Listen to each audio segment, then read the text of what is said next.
네, 안녕하세요. 지금 소개받은 신재은이라고 합니다.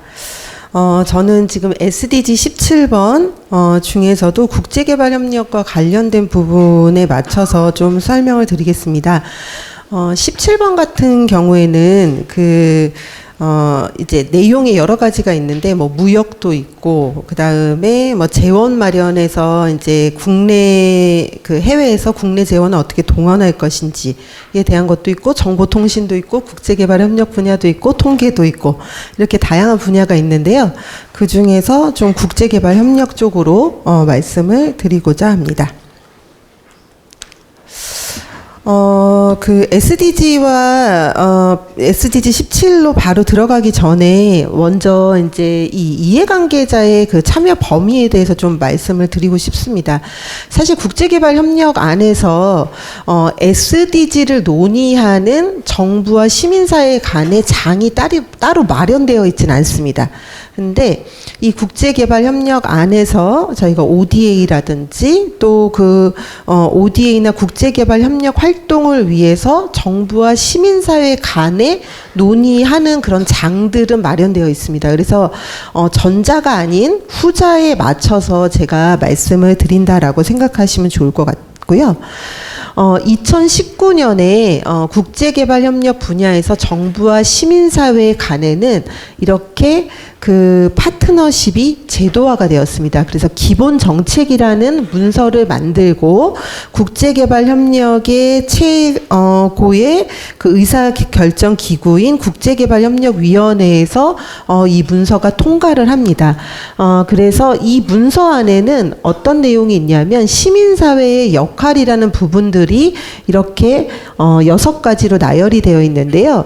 범주를 보시면 시민사회과 관련 활동 혹은 사업에 참여하는 영역뿐만 아니라 정부의 정책에 대한 정책 옹호 활동, 애드보커시, 그리고 혁신적인 대안들을 제안하는 영역까지를 다 포괄해서 아우르고 있습니다. 그럼 이것의 의미가 무엇이냐?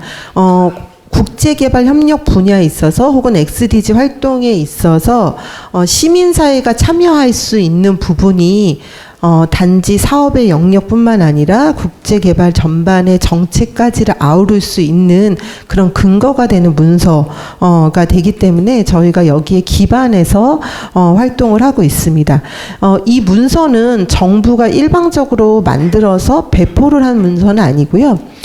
저희가 여러 이제 절차를 통해서 이것을 만들기로 결정한 이후에 정부와 시민사회가 함께 논의해서 만든 문서이기 때문에 또 그런 점에서도 의미가 있다라고 봅니다.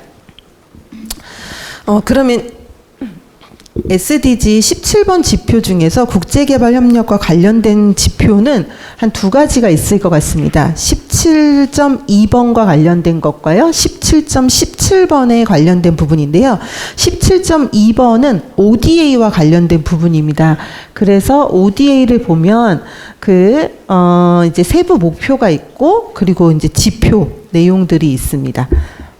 그리고 17.17인데 지금 17.7이라고 되어 있네요. 17.17 밑에는 17.7이고 17.17에 보면은 이제 공공민관 시민사회 파트너십을 권장하고 촉진하는 것. 그래서 그 부분에 있어서 인프라 구축을 위해 민간 파트너십에 약정한 US 달러 금액을 지표로 설정하고 있습니다. 현재 이제 이행 상황을 보면 이제 ODA 같은 경우에 정책 방향은 원래 이제 5개년 계획이 있는데요. 5개년 계획에서 2019년 3.2조 원 대비 2배 이상 수준으로 확대 추진하겠다.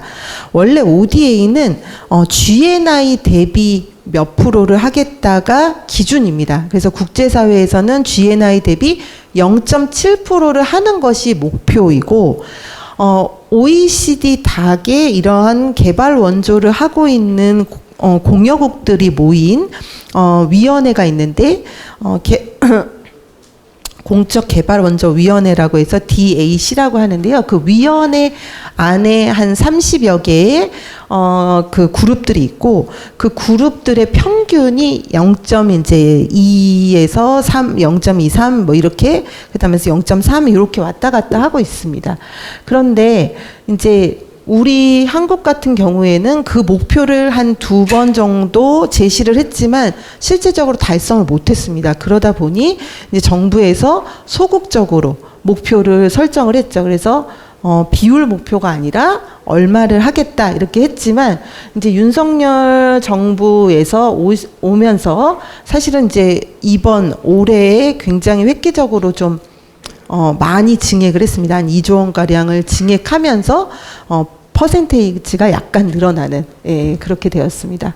그 다음에 이제 ODA 질 제고와 관련된 부분은 이제 원조 자체가 유상과 무상으로 이루어지고 있는데 그리고 이제 구속하는 거 구속성 여부 그러니까 이제 원조를 할 때 꼬리표가 달려 있느냐 안 달려 있냐 이제 이런 부분에서 이제 질과 관련된 부분이 있고 채빙 궤도국을 이제 지원하는 부분들이 있는데요. 이제 이제 이행 정도는 보시면 되는데 채빙 궤도국에 대해서 얼마나 하고 있는지에 대한 통계를 실질적으로 찾기는 좀 어려운 지금 상황입니다.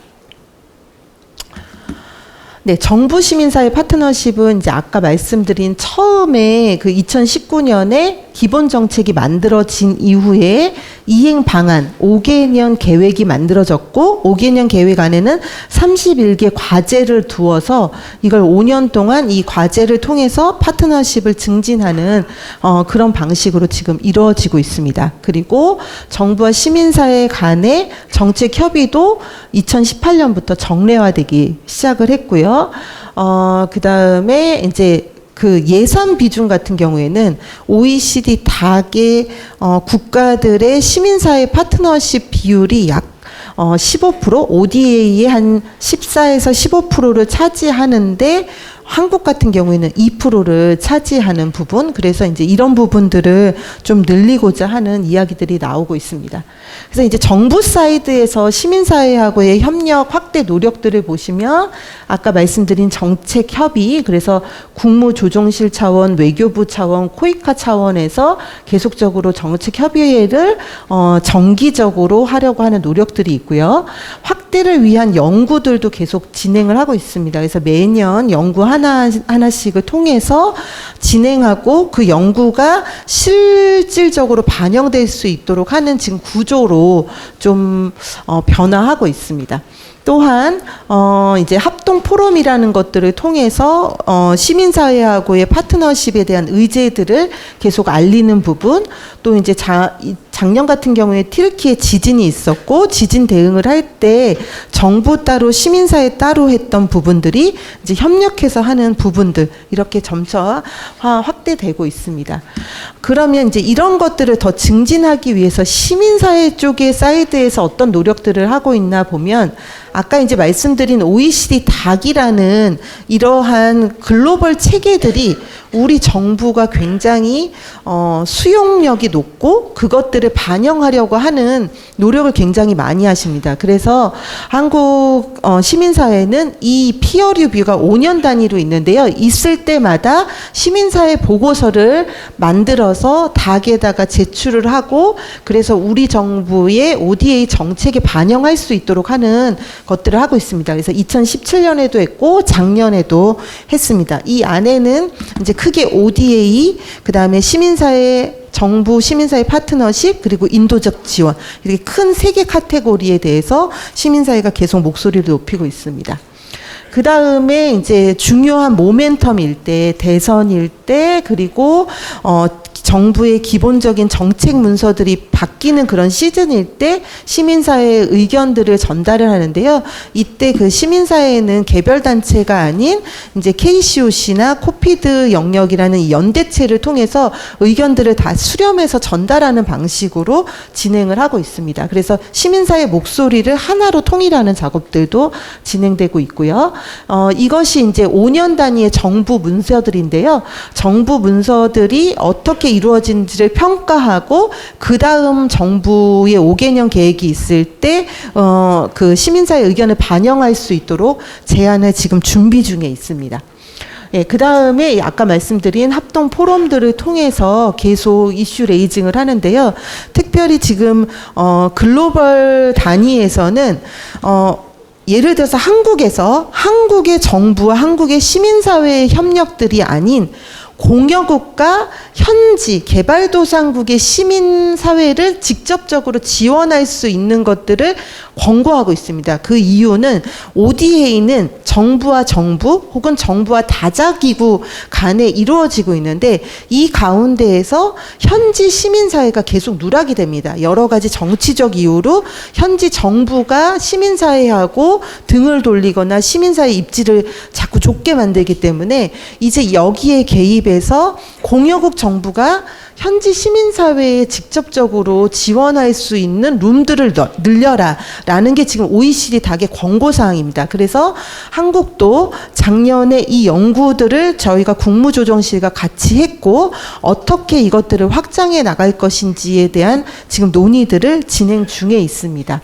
또한 한국 시민사회가 어떻게 지금 현장에서 사업들을 진행해 나가고 있는지에 대한 좋은 사례들을 계속 발굴해서 정부에게 인지 제고를 하는 역할들을 합니다. 아까 이제 말씀드렸지만 ODA 포션 중에서 선진 공여국들은 15%를 시민사회를 통해서 그 시민사회를 통해서일 때는 한국 시민사회뿐만 아니라 개도국 시민사회를 다 합치는 건데요. 시민사회를 통해서 하는데 우리나라는 지금 2%밖에 안 됩니다.